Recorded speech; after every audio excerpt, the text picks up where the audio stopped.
네, 전국의 수험생 여러분 반갑습니다. 독한공무원학원 줄리아입니다. 우리 이제 2025년 신유형 시험 대비 기본이론 수업을 시작해 보도록 하겠습니다. 자, 기본이론은 50강으로 준비될 것이고, 기본이론 50강 끝나고 나면 2월 달에 우리 학생들 서울시에서 특별히 치는 그 서울시 구급시험 있죠. 건축직 학생들, 기술직 학생들 많이 응시하는데, 거기 모의고사는 한 15강 정도 들어갈 거고, 그 다음 국가직 구급 대비 모의고사도 한 20강 정도 들어갈 생각입니다. 참고하시기 바랍니다. 시험이 여러분들 아실 겁니다. 시험 지금 난이도 보면 굉장히 뭐라고 말해야 되지? 예, 쉽다는 게 상대적이고 주관적이긴 한데 있잖아요. 이게 한두 문제자로 정말 이제 앞으로는 정말 한 문제 차이로, 진짜 한 문제 차이로 합격하고 떨어지고 이런 시험이 될 겁니다. 그래서 공부를 하면 있지 다 희망적인 시험입니다. 공부를 하면 절망적인 시험이 아니고 여러분들 희망적인 시험입니다. 제일 중요한 것은 문해력이죠. 읽는 능력입니다. 여러분들 기본적인 읽기 능력입니다. 그것만 있으면 100점 받을 수 있는 그런 시험이죠. 그래서 제가 50강으로 이제 진행을 할 건데, 제일 처음에 1강에서는 뭐 할 거냐면 20문제에 대한 이야기를 간단히 드리도록 하겠습니다. 자, 그럼 시작해 보겠습니다. 자, 실전 20문제를 통한 영역별 학습법이다. 첫 번째 포인트 1 보겠습니다. 유형별 예상 문항수와 학습 전략입니다. 문항수는 약간 변동할 수 있겠는데 참고를 하시기 바랍니다. 문법은 두세 문제 나오겠죠. 근데 이 문법이 꿀이야, 꿀. 자, 예전에 이제 우리가 싫어하는 게 뭐냐면 진입장벽을 높이는 게 바로 문법에서 문법에 의한, 문법을 위한 그런 문제였죠. 뭐 특수 패턴 암기를 한다든지 그런 것들이었는데 그런 게 싸그리 없어졌습니다. 그래서 이거는 문장에 필기 추가하십시오. 문장의 기본 구조를 보는 그런 겁니다. 구체적으로 말씀드리겠지만, 독해하다 보면 동사 자리냐 수식 자리 이런 거 있지, 그 다음 전치사냐 접속사냐 이런 거, 그래서 자리 파악, 그 다음 품사구별, 이 정도가 이제 거의 전부라 보시면 됩니다. 그 다음 능동, 수동, 우리 맨날 하는 거 있지, 능동, 그죠? 뒤에는 목적어 있고 수동은 목적어 없고 이런 거. 그 다음 관계대명사 what, which 이런 거 있죠. what 앞에는 선행사가 없고 뒤에 불완전하다 이런 거 있잖아요. 네, 그런 것들입니다. 그래서 문법에 투자할 시간으로 말한다면 완전 노배, 생 노배라 할지라도 2시간 정도면 기본 숙제하고 문제 풀고 충분할 정도입니다. 여러분들 거짓 하나 없이 말씀드립니다. 그럼 두 번째, 어휘의 세네 문제입니다. 어휘는 분류를 하십시오. 자, 어휘 문제는 첫 번째는 순수하게 성실성을 평가하는 겁니다. 너 얼마나 성실하니? 그래, 그냥 던져줄 테니까 동의어 찾아. 그래서 성실성이고, 그 다음에 문맥 동의어입니다. 이게 중요하죠. 문맥 동의어입니다. 문맥 동의어. 그래서 유추하는 능력이 요구되는 겁니다. 그 다음 대놓고 빈칸 추론, 그죠? 어휘를 빈칸으로 내죠. 그래서 빈칸 추론. 그래서 배분은 보통 보면 그때그때 조금씩 다른데, 성실성 한 4문제라 가정을 하면 성실성 문제가 한 2문제. 근데 성실성도 이쪽으로 또 풀려요. 그 다음 문맥 동의어나 빈칸 추론으로 한 2문제 정도 이렇게 배분이 구동되고 있습니다. 그 다음 생활영어는, 그죠? 이거는 뭐 점수 주려고 내는 거죠. 점수 주죠. 누구나 이제는 70점은 될 거예요. 누구나 있잖아요.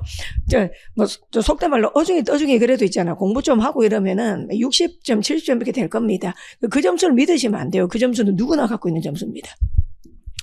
생활영어 한두 문제. 그 다음 실용문 있죠. 이거 괜히 이제 겁나는 말처럼 실용문이 이거 되게 있어 보인다. 그죠?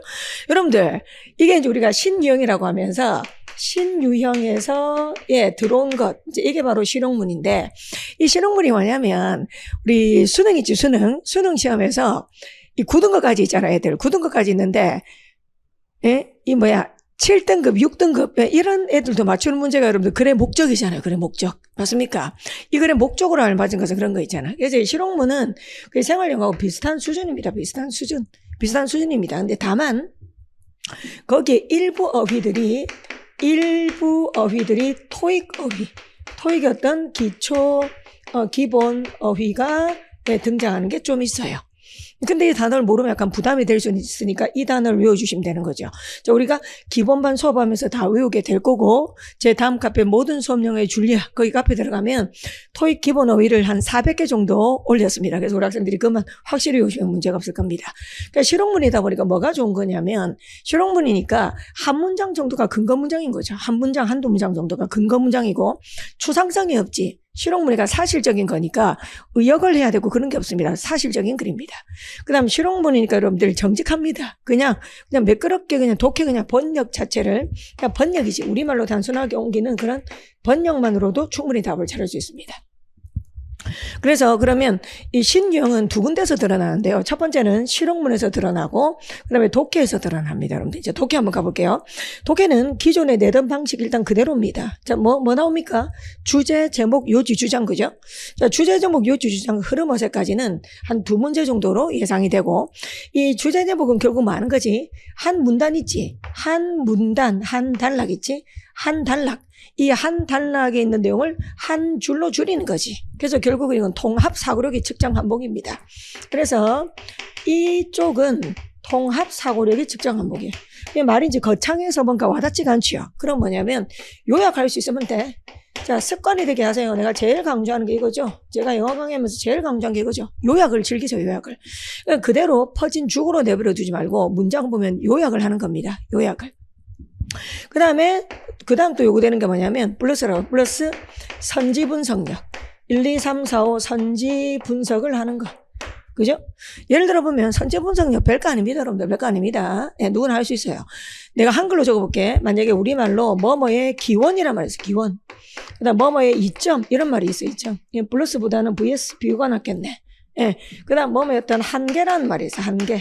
그지? 이게 뭐 영어로 적혀 있는 겁니다. origin, advantage, limitation. 그러면 기원은 뭐지? 어조가 없는 거지. 이건 좋다 나쁘다 어조가 없죠.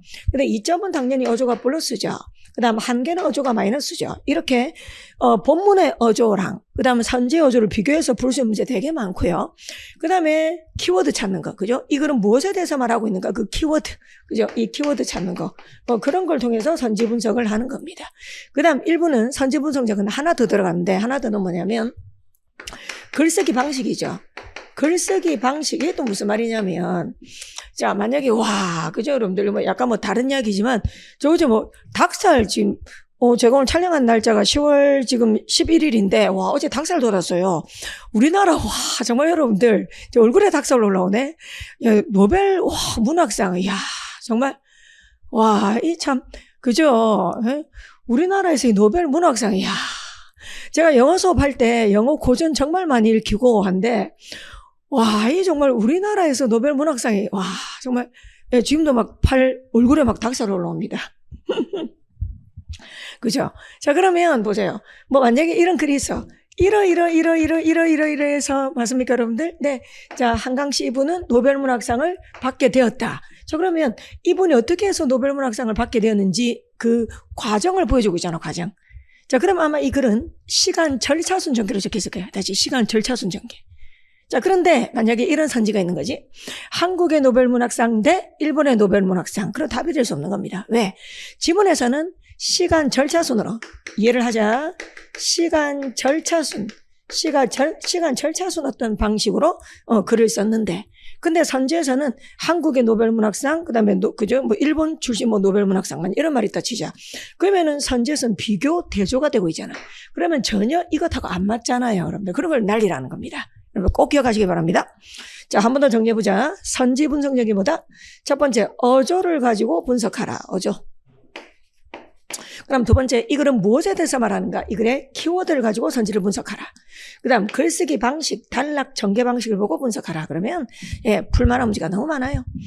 자, 그 다음에 6번에 빈칸 추론이죠. 빈칸 추론은 그래도 저는 복불복이라고 말씀드립니다. 이 빈칸 추론은 왜 복불복이냐면 학생들이 소재의 영향을 많이 받아요. 소재의 영향을 좀 받는 편입니다. 네, 그냥 생활 밀착형 소재를 가지고 빈칸 뚫을 때 하고 예를 들어 과학 지문, 사이언스라든지 만약에 뭐 인문 철학 지문 그런 걸로 빈칸 뚫을 때 학생들의 널뛰기가 안정권이 없는 친구들이 많습니다. 그럼 돌려 말하면 여기를 여러분들 안정권으로 만들어야 되는 거죠. 그죠? 학습 방향이 나오고 내가 어디를 공략해야 100점을 맞는가 고득점을 맞는가 나올 겁니다. 그렇다면 빈칸 추론에서 여러분들이 일희일비하지 않도록 항상 빈칸 추론 문제를 쉽게 맞출 수 있도록 자 여기 집중적으로 공부를 많이 해야 되겠죠. 빈칸 추론. 빈칸 추론은 이거는 영어력을 요구하는 시험이 아닙니다. 빈칸 추론이라는 것은 빈칸 포함한 문장 있지. 일단 빈칸 포함한 문장을 다 읽고 빈칸이 뭘 묻는가, 그죠? 빈칸이 뭘 묻는지 빈칸이 뭘 묻는지를 다 알아야 될 겁니다. 자, 그러면 이 빈칸이 뭘 묻는지를 하고 이제 생각을 할 때 우리가 똑같은 영화를 보고 나서도 감상평이 다르고 똑같은 노래를 귀로 들어도 느끼는 게 다르단 말이에요. 그러니까는 본인이 그죠 여러분들 본인이 그지 예, 그릴 게 실력을 그죠 갖추고 있지 않은 이상 본인 마음대로 본인 마음대로 그냥 추측하는 분들이 많습니다. 그리고 이거는 특히 어린 친구들한테 많이 드러나는 현상이에요. 어린 친구들은 그라고 상관없이 있잖아. 본인이 좋아하는 말을 골라요. 그라고 상관이 없어. 그냥 그걸 무시해버려. 그래서 그냥 본인의 취향의 언어를 고르고 앉아있는 겁니다. 절대 이러시면 안 되는 겁니다. 자기 생각을 막 넣어요. 자기 생각을. 본인 생각을 막 넣어요. 그래서 취향의 언어를 쓰지 않으로 노력해야 되고, 그 다음에 여러분들이 정제된 글을 읽어서 어느 정도의 수준 있는 글을 읽어서 여러분들이, 그죠? 시험 수준, 이 9급 공무원쯤이야. 여기는 빈간쯤이야. 세 발의 피로 느껴질 수 있도록 그렇게 공부를 하셔야 됩니다. 자, 그 다음, 순서나 문장 삽입. 자, 이것은 어떤 능력을 요구하는 거냐면, 글을 읽었는데 우리 봐. 예를 들어 친구하고 대화하다가, 야, 내가 지금 아무 때나 말해볼게. 순서 정해봐. 이렇게 안 하잖아. 그죠, 여러분들? 네. 자, 친구야. 자, 내 지금 말해볼게. 순서는 이렇게 하지 않죠, 여러분들. 예. 그러면 이 순서나 문장 삽입은 뭐냐면, 해석 능력이 아니야. 이거는, 이거 왜? 요약을 해야, 글을 요약을 해야, 이거 뭐다, 글의 관계가 보이잖아, 관계. 앞뒤 전후 맥락 관계. 그런 관계가 보여야, 뭐죠, 순서를 정할 수 있지 않나? 제 말 틀렸나? 그렇잖아요. 예. 그래서 이 순서나 문장 삽입을 잘 하려면 두 가지 훈련을 하셔야 된다. 수업 시간에 주로 하겠지만. 첫 번째 훈련은 뭐냐면, 글의 흐름이 비슷한 것끼리 묶는 등분하는 연습을 많이 해야 돼. 등분. 그 다음 두 번째는 뭐냐면, 즉, 예를 들면, 사실은, 그러나, 게다가, 마찬가지로, 한편 반면에, 오히려, 그 대신에, 왜냐하면 그러므로, 이런 등등의 문장과 문장을 연결해주는 논리적인 장치가 바로 접속부사입니다. 그래서 접속부사라는 것은 앞문장과 뒷문장의 논리적 관계를 보여주는 그런 부사입니다. 이 접속부사를 잘 넣는 연습을 하는 게 좋습니다. 다시 학습 방법은 등분하는 연습과 접속부사 넣는 연습입니다. 그렇게 하면 이쪽도 잘할 수 있죠. 그 다음에 일치불일치는 여러분들 정보 파악하는 거기 때문에 일치불일치는 이것도 난이도 여러분들 일치불일치라고 쉽다 이런 게 아닙니다. 일치불일치는 근데 어느 정도는 그래도 이게 난이도가 있잖아요. 제가 보기에는 약간 중하 이렇게 평준화가 된 것 같아요. 일치불일치는 이제 제가 보는 관점으로 9급에 맞춰서 말씀드립니다. 9급 같은 경우 널뛰기 하는 게 아니에요. 널뛰기. 되게 어려웠다가 되게 쉬웠다가 이렇게 널뛰기 하는 게 아니고 중 또는 하 이렇게 해요. 중하가 되는 건 뭐냐면 그냥 선지에서 있죠. 그냥 바로 찾아지는 거. 쉽게 말하면 패러프레이즈가 별로 없는 겁니다. 패러프레이즈는 뭐죠? 패러프레이징의 정도가 약하다는 겁니다. 이거는 본문에 있는 표현하고 선지에 있는 표현이 얼마나 다른가 있죠. 같은 말인데 다르게 표현하는 거. 의미는 같은데 다르게 표현하는 게 패러프레이즈인데 그 패러프레이즈의 어떤 정도가 아주 미미한 수준입니다. 그래서 일치불일치도 반드시 맞출 수 있는 뭐 특별한 이건 문제풀이 하는 게 좋아. 일치불일치를 위해서 공부하는 방법이란 건 별거 없어요. 문제를 통해서 이것은 문제풀이, 문제를 통한 어떤 훈련이 최고겠다 이렇게. 그리고 항상 습관을 들이세요. 어떻게? 선지 1번이 본문 여기 나와 있거나 본문에 표시하세요. 본문 여기 1번이 확인되네 이렇게. 그다음 그 1번이 옳다고 확인되네 이렇게.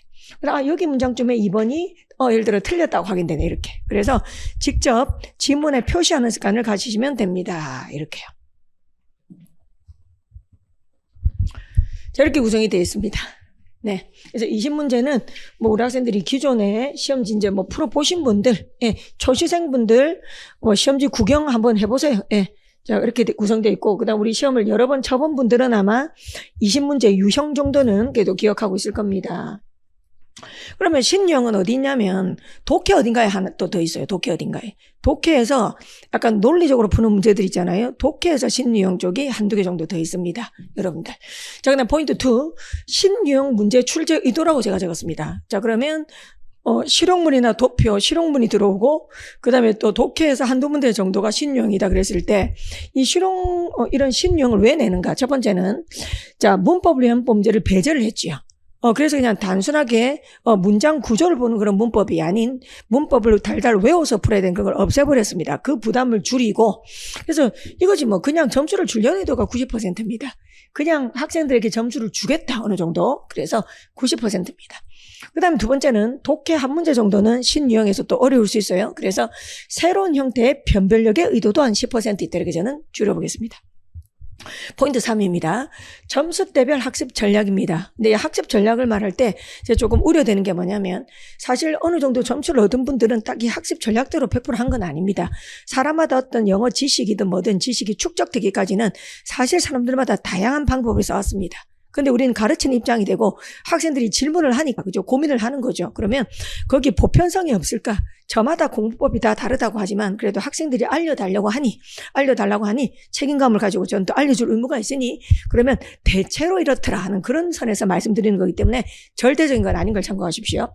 첫 번째, 6, 70점 미만인 친구들, 그죠, 여러분들? 그럴 때는 중학교 영단 암기를 꼭 하셔야 됩니다. 중학교 영단 암기 꼭 하셔야 됩니다. 이 단어 암기는요, 자, 단어 암기법 말씀드리겠습니다. 자, 공책 구입하셔서 공책 있자. 왼쪽 오른쪽이 딱 있자. 그러면 공책을 4등분 하세요. 하나, 둘, 셋, 넷. 4등분 하세요. 그렇게 해서 제일 처음에 뭐 적냐면 한글 뜻을 적으세요. 한글 됐지? 그 다음에 영어 스펠링 적으세요. 보고 적는 거예요. 보고. 근데 처음부터 적지 마세요. 일단 외우세요. 오늘 내가 목표가 단어 100개잖아. 그럼 그냥 외워라니까. 그냥 외워. 그냥 외워. 그 다음에 이제 정리하는 기분으로 이제 공책에 옮겨 적어요. 됐지? 그럼 한글 적었어. 그 다음에 영어 적었어. 그럼 이제 테스트를 하는 겁니다. 무슨 테스트를 하는 거냐면 첫 번째는 단어 뜻, 우리말 테스트, 한글 테스트, 한글 테스트입니다. 한글 뜻 테스트. 그 다음에 여기는 이제 영어 스펠링 테스트를 하는 겁니다. 그러면 언제 하냐? 그날 공부 끝나는 저녁에 늦게 하는 겁니다. 마지막에 볼 때 여기다 하는 겁니다. 됐지? 그렇게 하면서 어떻게 하냐, 그 다음날 아침이 중요해요. 여러분들이 만약에 마지막에 뭐 공부 끝나고 퇴근할 때 밤 12시였다. 예를 들어 볼게. 밤 12시에 이제 테스트를 했어. 근데 이거는 기억이 그런대로 잘 나요. 잘 납니다. 그런데 언제 하냐면 그 다음날 아침이 중요해. 그 다음날 다시 여러분들이 만약에 다시 공부한다고 출근을 해서 만약에 9시에 처음 영어 단어를 보게 됐지. 그때 형광펜을 드는 거야. 형광펜을 딱 들고 그때도 기억 안 나는 단어 형광펜을 칠하는 거지. 이 단어 기억이 안 나네. 형광펜을 칠하는 겁니다. 그래서 하루가 지나서 아침에 마지막으로 이 단어가 몇 개 됐는지 아직 몇 개 아닌지 확인하는 게 좋습니다. 자, 그렇게 하셔서 단어를 외워 나가시는 겁니다. 방법이 이래요. 단어 외우는 특이한 방법이 있냐? 그런 건 없어. 근데 약간의 요령은 또 있어요. 실제로 단어 외울 때 단어 묶음인데 이거는 여러분들 효과가 많이 봤습니다. 7개 정도를 한 번에 외우는 게 좋아요. 다시 몇 개? 7개. 7개를 한 묶음을 하라고, 묶음. 우리가 예를 들면 이런 거지. 예를 들어 내가 만약에 카페에서 알바를 한다. 자, 그런데 손님이 주문을 한다. 요즘에 다 키오스크를 하는 경우가 많지만 그럴 때 보세요. 손님이 7명이 있어. 그다음에 커피. 자, 아이스 커피, 그다음에 따뜻한 커피, 그다음 파르페, 또 이렇게 했어. 그러면 7개까지는 외워진다니까. 알겠나? 근데 그 다음 8개, 9개 되면 힘들어. 그래서 여러분들이 실제로 이게 많이 효과 있는 법입니다. 자, 몇 개 묶음으로 간다? 7개. 7개를 한 번에 싹 외워버려. 100개잖아? 7개로, 덩어리로 나누는 거지. 7개를 한 세트로. 다시 7개를 한 세트로 외우는 게 훨씬 낫다 하고 학생들한테 많이 적용을 해보니 실제로 효과가 많이 있었습니다.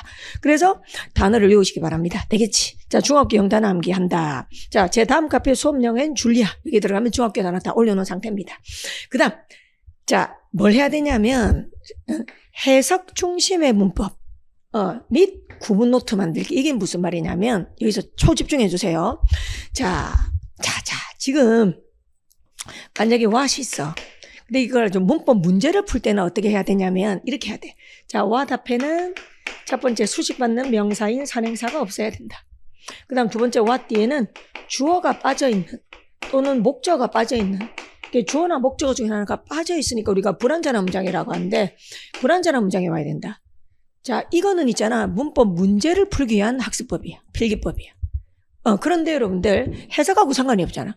아니, 여러분들 영어 문장에서 what 보면서 이 짓 하고 앉아있나? 아니잖아요. 그럼 what은 해석할 때는 뭐야? 그냥 것이야, 것. 알겠지? 그래서 초보자일수록 명심해요. 그 영어 점수가 안 나올수록 언어 연습을 해야 되거든. 언어 연습을. 그래서 이걸 하면 안 돼. 다시 말합니다. 영어 점수가 안 나온 친구들은 언어 연습을 많이 해야 돼. 언어 연습을 많이 해야 빨리 늘어요. 그러니 이걸 하라는 말이야. 알겠지? 정말 해보면 깜짝 놀래. 내 말 하나도 틀린 거 없어요. 그 다음에 또 어떤 게 있냐면 진짜 이거 해보면 진짜 완전 확 깹니다. as big as가 있잖아. as big as가 있잖아요. 그 다음에 뭘 할까? 트리, 나무, 이렇게 해볼게요.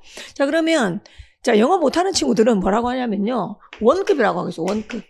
아니, 그게 중요한 게 아니라니까, 원급인데 뭐 어쩌라고요. 원급이, 그런 거 하지 마. 그게 아니고, 이거 as를 보잖아? 그러면 해석 순서 지켜. 1번 나무, 2번 만큼, 알겠지? 만큼. 그 다음 3번 큰 이렇게. 그래서 as,는 원급 이런 말 하지 말라니까. 그런 말 하지 말고 as,는 만큼이다 이렇게 하라는 말입니다. 알겠지? 그렇게 해서 우리 학생들이 해석 중심의 문법 및 구문 노트를 만들어야 돼. 알겠지? 그 다음에 예를 들어 ing가 있어요. making이 있어. 근데 이게 만약에 현재 분사야. 그러면 그런 거 하지 마. 뭐 현재 분사를 하지 말라니까. 하지 말라고요. 그냥 이거 보잖아.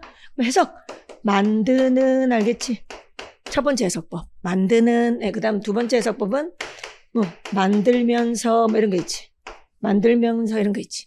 이런 걸 하라고. 이런 거를 해 나가야 됩니다. 네. 그러면서 해야지 됩니다. 그럼 빨리 점수대를 탈출합니다. 그 다음 2번 80점의 고인물들, 그죠? 정체. 맞습니까? 어머, 선생님, 나 다행히 내려가지는 않아요. 근데 슬프게도 올라가지 않아요. 똑같아요. 네. 되게 많습니다. 이게 되게 많아요. 이런 분들은 뭐 해야 되냐면은 본인이 새로운 도전을 안 해서 그래. 새로운 도전을 하지 않고, 그죠? 뭔가 안정 추구형인지 모르겠지만 상향적으로 봤을 때, 그죠? 맨날 감 유지한답시고 이 점수 유지해서 뭐 해? 지금 시험에는 이 휴지 조각인데. 그래서 그냥 감 유지한다고 문제만 풀고 있어요. 뭐 그러다 하나 걸려드나? 그런 게 아닙니다. 본인의 읽기 수준에 한계가 있어서 그래, 한계가. 참, 모든 이유는 한계가 있어서 그래. 그 한계를 뚫어버려야 됩니다. 그러려면 뭐 해야 되냐면 고난도 지문 있지. 이 고난도 지문을 아작아작 뜯으면서 추론 능력을 길러야 돼, 추론을 잘 못할 거야, 추론을. 그 다음 요약을 잘 못할 거야, 요약을. 아시겠습니까? 네. 언어적인 한계나 벽이 분명히 있을 겁니다. 그리고 소재에 따라서 일희일비하는 게 있을 겁니다. 맞습니까? 그래서 그걸 뚫어야지. 그래야 심화독해. 예, 그걸 하셔야. 그래야 점수 여기를 뚫을 수가 있어요. 양을 늘리라는 게 아닙니다. 네. 그 다음 90점 이상이다. 그래요, 선생님.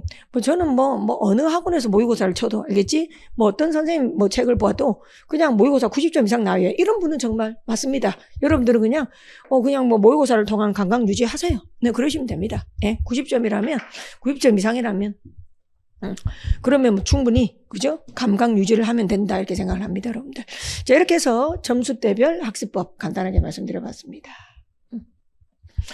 자, 그러면 이상으로 제가 20문제에 대한 이야기를 드리고 간단하게 학습법을 말씀드렸습니다. 저는 이제 어떻게 수업을 할 거냐면 제일 먼저 이제 그럼 2강부터 본격적인 이제 진도 나가는 그런 수업이 되겠죠. 2강부터는 어휘에 관한 이야기를 하도록 하겠습니다. 자, 그럼 우리 학생들 여기까지 1강 마무리하고 2강 수업에서 뵙겠습니다.